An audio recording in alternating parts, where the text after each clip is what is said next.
As-tu déjà eu honte que quelqu'un frappe à ta porte sans prévenir, et que ton premier réflexe soit de te cacher?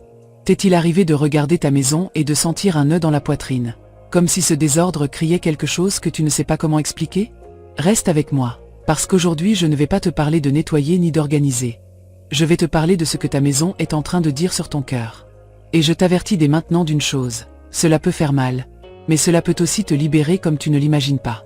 Regarde, je ne vais pas te juger. J'ai écouté trop d'histoires, j'ai accompagné trop de femmes comme toi, pour savoir que le désordre n'apparaît pas sans raison. Derrière chaque chose hors de sa place, il y a des émotions gardées, il y a des histoires non terminées, il y a des silences qui pèsent plus qu'il n'y paraît.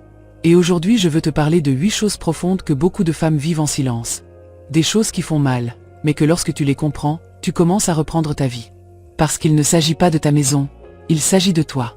La première chose, c'est l'abandon de toi-même. Et oui, aussi fort que ça. Mais je veux que tu le sentes plus profondément, parce que cela n'a pas commencé hier. Cela fait des années que cela se forme à l'intérieur de toi. Il y a eu un moment dans ta vie où tu as commencé à te mettre en dernier sans t'en rendre compte.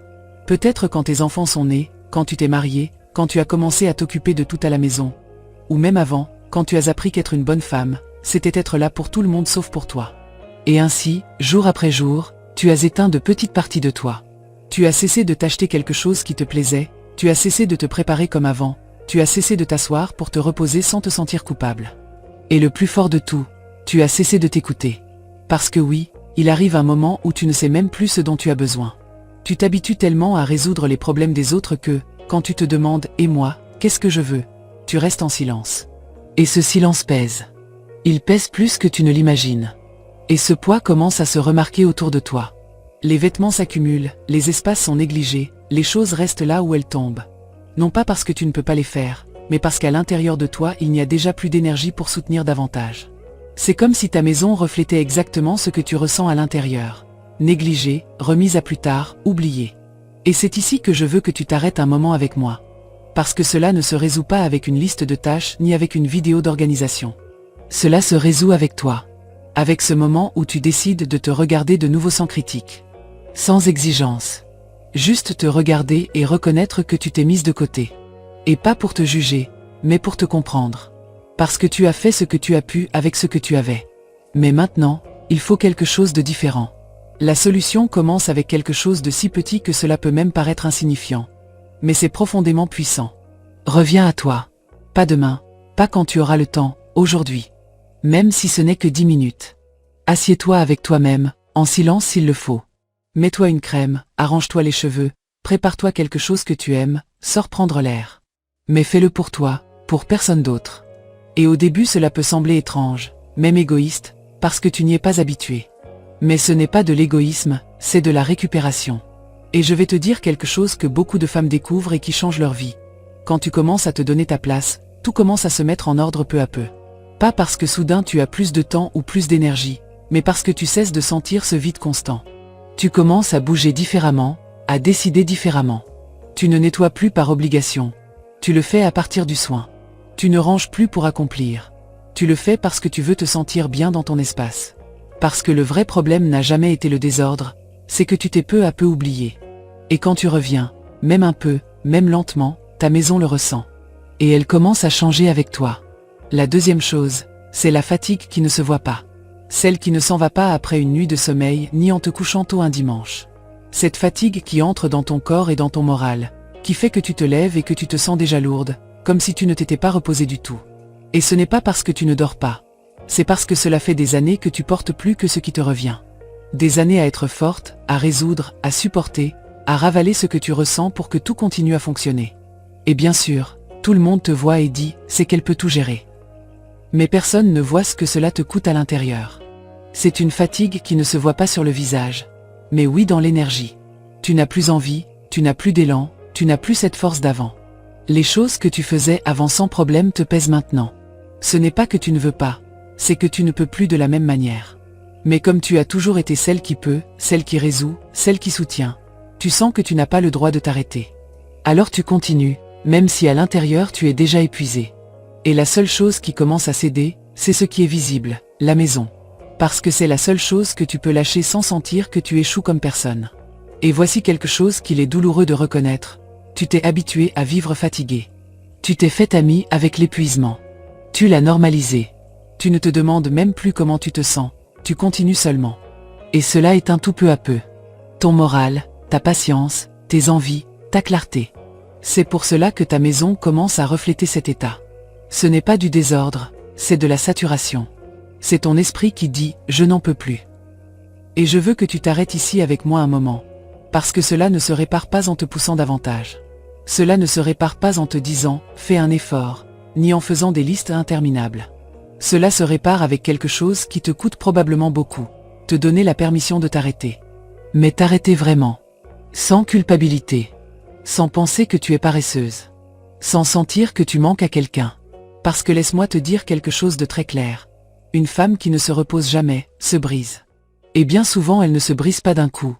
Elle se brise peu à peu, en silence. Sous forme de lassitude, de tristesse, de désordre, d'irritation. C'est pourquoi se reposer n'est pas un luxe, c'est un besoin urgent.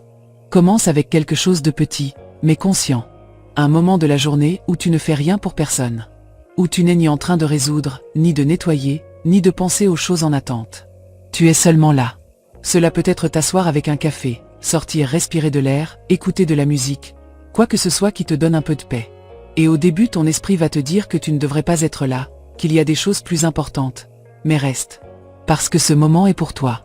La troisième chose, c'est la tristesse qui n'est jamais sortie. Et je veux que tu la sentes lentement, parce que c'est l'une des plus profondes.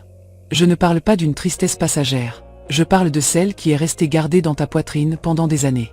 Des pertes que tu n'as pas pu pleurer comme tu en avais besoin, des adieux qui n'ont jamais été bien dits, des déceptions que tu as dû avaler pour aller de l'avant. Des moments qui t'ont marqué, mais pour lesquels personne ne t'a demandé comment ils t'avaient affecté. Et toi, comme toujours, tu as continué. Tu as continué à fonctionner, tu as continué à accomplir, tu as continué à être forte. Mais à l'intérieur, quelque chose est resté en suspens. Cette tristesse ne disparaît pas, elle se garde. Elle reste dans les silences, dans les souvenirs, dans les choses que tu ne veux pas bouger. Et c'est là qu'elle commence à se refléter dans ta maison. Tu gardes des objets que tu n'utilises plus, des vêtements que tu ne portes pas, des choses que tu n'aimes même pas, mais qui sont liées à une étape, à une personne, à un moment. Et ce n'est pas que tu ne saches pas que tu n'en as plus besoin. C'est que les lâcher donnent l'impression de lâcher ce qu'ils ont signifié. Comme si, en les laissant partir, tu étais aussi en train de fermer quelque chose que tu n'as pas encore fini d'accepter. Et bien sûr que cela fait mal. Personne ne t'a dit que cela allait être facile. Parce que tu n'es pas en train de lâcher des choses, tu touches des émotions. Tu affrontes des souvenirs. Tu es en train de dire « cela est déjà passé ». Et cela, parfois, coûte plus qu'il n'y paraît. Mais je veux que tu comprennes quelque chose de très important. Vivre entouré de tout cela fait aussi mal. Même si tu ne le remarques pas tous les jours, ce poids est là. Il se ressent dans l'ambiance, dans ton moral, dans cette sensation de ne pas avancer complètement. C'est pourquoi ici il ne s'agit pas d'arriver et de tout jeter. Il ne s'agit pas d'être dur avec toi. Il s'agit de le faire avec amour. Avec respect pour ce que tu as vécu. Tu peux prendre un objet, le regarder, te souvenir, remercier, même te permettre de sentir ce que tu n'as pas senti sur le moment. Et ensuite, peu à peu, décider si tu veux continuer à le porter ou si le moment est venu de le laisser partir. Commence avec quelque chose de petit. N'ouvre pas tout d'un coup. Choisis une chose, une seule. Et donne-toi cet espace. Tu auras peut-être envie de pleurer, tu resteras peut-être en silence, et c'est bien. Cela aussi fait partie du processus. Parce que tu n'es pas seulement en train de mettre de l'ordre dans ta maison, tu es en train de libérer des parties de toi qui étaient gardées depuis très longtemps. Et quelque chose de très beau commence à se passer quand tu fais cela calmement. Tu commences à sentir de la légèreté. Comme si quelque chose bougeait à l'intérieur de toi, comme si tu respirais plus profondément. Parce que lâcher prise, ce n'est pas perdre, c'est te donner la permission d'avancer. C'est dire, cela a été important, mais je n'ai plus besoin de le porter avec moi. La quatrième chose, c'est la culpabilité constante. Cette petite voix qui ne s'éteint jamais, qui t'accompagne pendant que tu marches dans ta maison, pendant que tu vois ce qu'il reste à faire, pendant que tu te compares en silence à la façon dont tout devrait être. Cette voix qui ne crie pas, mais qui use. Qui te dit que tu devrais tout avoir en ordre, que tu devrais être plus organisé, que tu devrais pouvoir tout gérer comme avant. Et le plus dur, c'est que cette voix ne vient pas de l'extérieur. Elle vit déjà à l'intérieur de toi. Parce que pendant longtemps, on t'a appris que ta valeur venait de ce que tu faisais, de ce que tu accomplissais, de ce que tu maintenais en ordre. On t'a fait croire qu'une bonne femme est celle qui peut tout gérer, celle à qui rien n'échappe, celle qui répond toujours. Et alors, quand tu n'atteins pas cela, la culpabilité apparaît. Non pas comme une poussée, mais comme un poids. Un poids qui te dit que tu es en train d'échouer, que ce n'est pas suffisant, que tu pourrais le faire mieux si tu faisais plus d'efforts. Mais ce que personne ne t'a expliqué, c'est que cette culpabilité n'aide pas, elle bloque. Elle te paralyse d'une manière silencieuse. Parce que ce n'est pas que tu ne veux pas faire les choses, c'est que tu te sens déjà fatigué avant de commencer. Tu regardes le désordre et au lieu de te motiver, il t'accable. Tu as envie de fermer la porte, de le laisser pour plus tard, de ne pas regarder. Et ensuite la culpabilité revient, et elle devient plus grande. C'est un cercle qui use, qui te retire de l'énergie, qui te fait te sentir chaque fois plus loin de ce que tu voudrais être. Et c'est ici que je veux que tu fasses un changement très important. Pas dans ta maison, mais dans la façon dont tu te parles. Parce que tu n'as pas besoin de plus de pression, tu as besoin de plus de compréhension. Tu n'as pas besoin de t'exiger davantage, tu as besoin de mieux te traiter. Cette voix qui aujourd'hui te critique peut devenir une voix qui t'accompagne. Mais cela commence quand tu décides de baisser le volume de ce « devrait ». Chaque fois que tu t'entends dire « je devrais avoir ceci prêt »,« je devrais être différente »,« je devrais pouvoir », arrête-toi. Et change cette phrase. Dis-toi quelque chose de différent. Dis-toi « je vais essayer, j'y vais peu à peu, aujourd'hui je fais ce que je peux ». Cela peut sembler simple, mais c'est profondément transformateur. Parce que cela te sort de l'exigence et te mène vers l'action réelle. Et quand tu commences à te traiter avec plus de douceur, quelque chose change en toi. Tu ne sens plus que tout est une obligation lourde. Tu commences à bouger avec plus de calme, avec plus de clarté. Tu ne fais plus les choses pour accomplir. Tu les fais parce que tu veux te sentir mieux. Et cela change complètement l'énergie avec laquelle tu vis dans ta maison. Parce que la vérité est celle-ci, tu n'as pas besoin d'être parfaite pour commencer à remettre de l'ordre dans ta vie. Tu as besoin d'être compatissante envers toi-même. Tu as besoin de comprendre que tu fais le mieux que tu peux avec ce que tu as aujourd'hui. Et à partir de là, pas à pas, tout commence à se mettre en place. Si jusque-là tu sens que quelque chose à l'intérieur de toi est en train de bouger, abonne-toi. Parce que cette chaîne n'est pas faite pour parler de maisons parfaites, elle est faite pour parler de femmes réelles, d'émotions réelles, et de changements que l'on peut vraiment accomplir sans se briser intérieurement. La cinquième chose, c'est la déconnexion avec toi-même. Et cela est plus courant que tu ne l'imagines, mais presque personne ne le dit à voix haute. Il arrive un moment dans la vie où tu te rends compte que tu ne sais plus ce que tu aimes vraiment. Tu ne sais pas ce qui te rendrait heureuse, ce qui te donnerait de la paix, ce que tu choisirais si personne d'autre ne donnait son avis. Parce que pendant tant d'années tu as été attentive à tout le monde, que tu t'es peu à peu éloigné de toi, sans t'en rendre compte. Tu t'es adapté, tu as cédé, tu as donné la priorité. Et dans ce processus, tu t'es perdu. Et ce n'est pas que tu aies fait quelque chose de mal. Au contraire, tu as fait ce que tu croyais juste. Mais il y a un prix que l'on ne voit pas toujours, cesser de t'écouter. Tu ne te demandes plus comment tu te sens, tu fais seulement ce qu'il faut faire. Tu ne décides plus à partir du désir, tu décides à partir de l'obligation. Et cela éteint quelque chose de très important en toi. Parce que lorsque toi, tu ne sais pas qui tu es aujourd'hui, tout autour de toi commence à sembler dépourvu de sens. Ta maison comprise. Tu commences à accumuler des choses qui ne te représentent pas, des espaces qui ne t'inspirent pas, des objets que tu n'as pas choisis par goût, mais par habitude ou par nécessité des autres.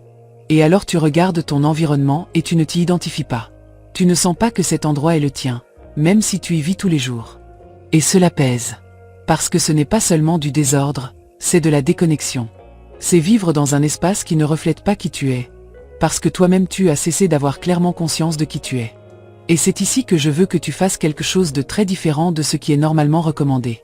Ne commence pas par nettoyer, ne commence pas par organiser. Commence par revenir à toi. Parce que si tu n'es pas connecté à toi-même, n'importe quel changement à l'extérieur paraîtra vide ou momentané. Tu as besoin de récupérer cette relation avec toi-même qui est restée en pause depuis si longtemps. Commence par des questions simples, mais sincères. Qu'est-ce que tu aimes vraiment? Qu'est-ce qui te fait te sentir tranquille? Qu'est-ce qui te donne de la joie, même un tout petit peu? Et ne cherche pas des réponses parfaites, cherche des réponses réelles. Cela peut être quelque chose d'aussi simple qu'apprécier un café en silence, écouter une certaine musique, porter une couleur que tu aimes, ouvrir une fenêtre et sentir l'air. C'est là que tout commence. Et peu à peu, quand tu recommences à te sentir, tu commences à décider différemment. Tu commences à choisir ce que tu veux avoir près de toi, ce que tu veux changer, ce qui ne te représente plus. Ta maison cesse d'être un lieu que tu maintiens simplement. Et elle commence à devenir un espace qui t'accompagne, qui te reflète, qui te soutient. Parce que quand tu recommences à te connecter à toi-même, tout recommence à prendre forme. Et tu n'as pas besoin de le faire parfaitement, tu as seulement besoin de le faire de façon vraie. La sixième chose, c'est la peur de lâcher le passé. Et celle-ci est l'une des plus silencieuses, mais aussi l'une des plus puissantes. Parce que quand on parle d'ordonner, beaucoup de personnes pensent qu'il s'agit seulement de déplacer des choses, de nettoyer, de ranger. Mais non. Ranger, c'est décider. Et décider implique d'affronter quelque chose de très profond. Accepter qu'il y a des parties de ta vie qui sont déjà terminées. Et cela, même si cela n'en a pas l'air, fait mal. Parce que chaque objet que tu gardes a une histoire. Une étape, une personne, une version de toi. Il y a des vêtements que tu n'utilises plus mais qui te rappellent qui tu étais. Il y a des cadeaux que tu ne peux pas laisser partir parce qu'ils viennent de quelqu'un d'important. Il y a des choses qui n'ont plus de place dans ta vie, mais oui dans ton cœur. Alors tu les laisses là, non pas parce que tu en as besoin, mais parce que les lâcher donne l'impression de fermer une porte que tu n'es pas prête à fermer. Et c'est complètement humain. Parce que lâcher, ce n'est pas seulement laisser partir un objet, c'est reconnaître que le temps a passé. Qu'il y a eu des moments qui ne reviendront plus, des personnes qui ont changé, des chemins qui ont pris une autre direction. C'est accepter que toi aussi tu as changé. Et parfois, le plus difficile n'est pas ce que tu as perdu, mais ce que tu as cessé d'être. C'est pourquoi, bien souvent, tu repousses. Tu dis, je le ferai plus tard, un autre jour, quand j'aurai le temps. Mais au fond ce n'est pas un manque de temps, c'est de la peur. Peur de sentir, de te souvenir, d'affronter ce qu'il y a derrière ces choses. Et pendant ce temps, tout reste pareil. Accumulé, arrêté, comme si le temps n'avançait pas dans ta maison, même s'il avance dans ta vie. Mais il y a ici quelque chose de très important que je veux que tu comprennes. T'accrocher fait aussi mal. Peut-être pas de manière intense, mais oui de manière constante. C'est un poids que tu portes tous les jours sans t'en rendre compte. Il est dans l'ambiance, dans ton énergie, dans cette sensation d'être bloqué. Parce que lorsque tu ne lâches pas, tu ne fais pas de place. Et lorsque tu ne fais pas de place, rien de nouveau ne peut entrer. C'est pourquoi il ne s'agit pas que tu arrives aujourd'hui et que tu sortes tout. Il ne s'agit pas de te forcer ni de te faire du mal émotionnellement. Il s'agit de commencer, avec douceur. Avec respect pour ce que tu as vécu. Tu peux prendre une chose, la regarder, sentir ce que tu as à sentir, et te demander avec honnêteté, cela fait-il encore partie de ma vie aujourd'hui? Et si la réponse est non, alors peu à peu tu peux le laisser partir. Et oui, cela peut faire mal.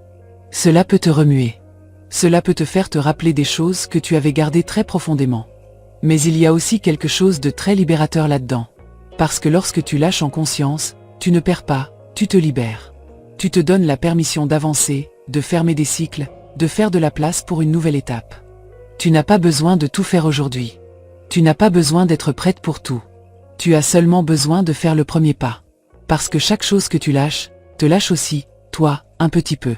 La septième chose, c'est une blessure avec l'ordre. Oui, comme tu l'entends.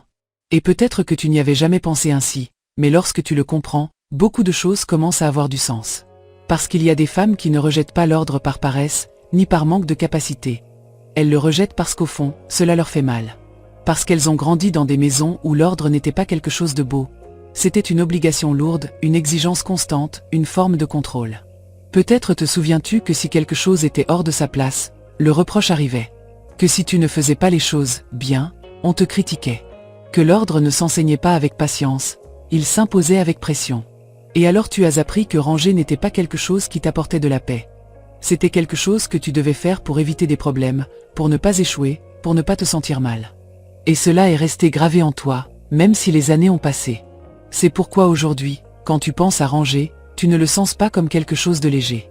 Tu le sens comme une charge, comme une tâche lourde, comme quelque chose qui t'exige trop. Tu peux même l'éviter sans t'en rendre compte, le remettre à plus tard, avoir du mal à commencer, et ensuite te sentir coupable pour cela.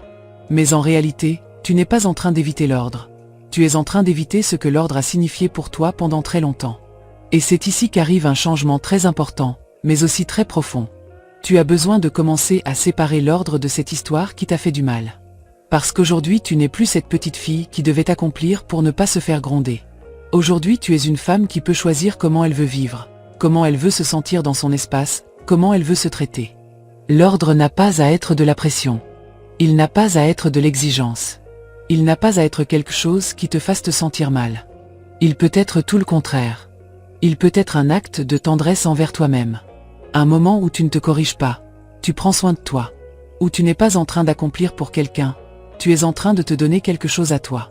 Et cela commence en changeant la façon dont tu t'approches de ta maison. Pas comme d'une liste de tâches, pas comme quelque chose que tu dois laisser parfait. Commence peu à peu, avec douceur. Avec une musique que tu aimes, avec un rythme tranquille, sans te presser. En te permettant de le faire à ta manière, sans te comparer, sans t'exiger plus que nécessaire. Parce que lorsque tu commences à vivre l'ordre depuis un autre endroit, quelque chose se transforme. Tu ne le rejettes plus, tu n'en as plus peur. Tu commences à sentir que cet espace peut aussi être le tien, que tu peux l'habiter avec calme, avec plaisir, avec présence. Et il y a quelque chose de très puissant là-dedans. Lorsque tu changes ta relation avec l'ordre, tu changes aussi ta relation avec toi-même. Parce que tu cesses de te traiter depuis l'exigence, et tu commences à te traiter depuis le soin. Et cela, même si cela paraît petit, change tout. La 8e chose, c'est la solitude émotionnelle. Et celle-ci est l'une des plus silencieuses, mais aussi l'une des plus profondes. Parce que tu peux être entouré de personnes, avoir une famille, des enfants, même une compagnie constante. Et malgré cela te sentir seul à l'intérieur. Non pas une solitude d'être physiquement seul, mais une solitude qui se sent dans la poitrine. Cette sensation que personne ne sait vraiment comment tu vas, que personne ne te demande ce qui importe vraiment, que c'est toi qui écoutes tout le monde, mais que rarement quelqu'un t'écoute, toi. Et avec le temps, tu t'y habitues. Tu t'habitues à garder ce que tu ressens pour toi, à ne pas le dire pour ne pas inquiéter, pour ne pas déranger, pour ne pas paraître faible. Tu te rends forte à l'extérieur, mais à l'intérieur tu te retrouves peu à peu sans espace pour toi. Et cette solitude commence à grandir en silence. Elle devient un vide que tu ne sais pas toujours comment remplir. Et ce vide, même si tu ne le remarques pas directement, se reflète aussi dans ton environnement. Parce que lorsque tu n'as pas un endroit où déposer ce que tu portes à l'intérieur, tout commence à s'accumuler à l'extérieur. Ta maison commence à se sentir lourde, chargée, sans énergie. Non pas parce qu'elle est désordonnée en soi, mais parce qu'elle soutient des émotions qui n'ont pas eu de sortie. C'est comme si chaque coin gardait quelque chose qui n'a pas été dit, quelque chose qui n'a pas été exprimé. Et toi, tu le sens, même si tu ne peux pas l'expliquer avec des mots. C'est pour cela que cette partie est si importante. Parce qu'ici il ne s'agit pas seulement de ranger ou de changer les espaces. Il s'agit de commencer à t'accompagner toi-même. De cesser de t'ignorer. De te donner cette place que peut-être personne d'autre ne t'a donnée de la façon dont tu en as besoin. T'écouter sans te juger, te permettre de sentir sans te réprimer, te donner la permission de reconnaître que oui, parfois tu te sens seul, et cela ne te rend pas faible, cela te rend humaine. Commence avec quelque chose de simple mais de très puissant. Consacre un moment de la journée à être avec toi, vraiment. Sans distraction, sans bruit. Cela peut être t'asseoir en silence, écrire ce que tu ressens, te parler à toi-même à voix basse, ce dont tu as besoin. Mais fais-le avec intention. Parce que ce moment commence à remplir un espace qui est resté vide pendant très longtemps. Et si tu en as la possibilité, parle. Cherche quelqu'un de confiance, quelqu'un avec qui tu peux être toi sans filtre. Non pas pour qu'on te donne des solutions, mais pour qu'on t'écoute. Parce que quand ce que tu portes à l'intérieur trouve une sortie, quelque chose se remet en place. Non seulement dans ton esprit, mais aussi dans ton environnement. Et je veux que tu gardes cela très clair. Tu n'es pas seul, même si parfois tu le ressens ainsi.